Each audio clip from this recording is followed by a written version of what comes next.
I'm going to show you a couple of household chore videos this week for adulting. One of them is sheets. I know everybody loves folding sheets, and this is the traditional method. Oh boy. Yeah, Mom, wrestle that sheet down. Go on, get her, get! I killed it!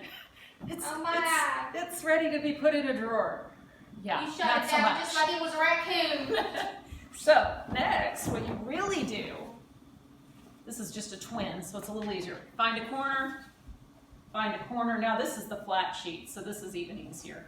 Put the corners together, stretch it across, kind of shake it out, go across again.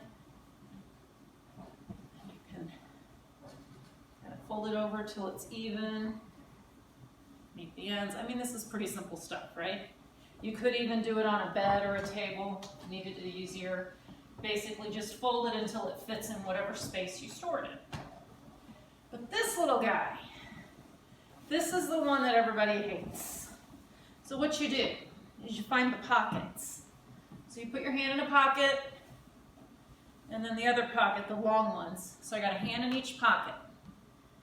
Bring your little fingers together and turn it inside out onto the other pocket. See? That wasn't so bad. So now we have that.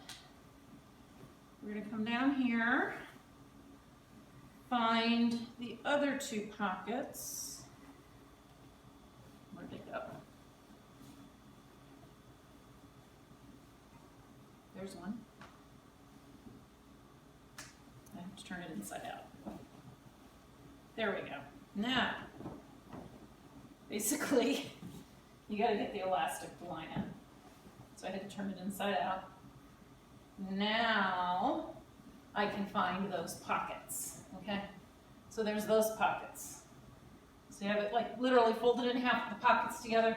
I'm going to put those pockets together. So you're basically putting all the pockets inside each other. And then once you've done that, you can kind of lay it out in whatever fashion. There, we can fold that to match that, fold that over, fold that to kind of give you another straight edge. Come in with that. See? It's starting to kind of square up. There you go. Folded sheets. However, I highly recommend wash them, put them right back on the bed, and you don't even have to fold them. So that's my best advice. See you later.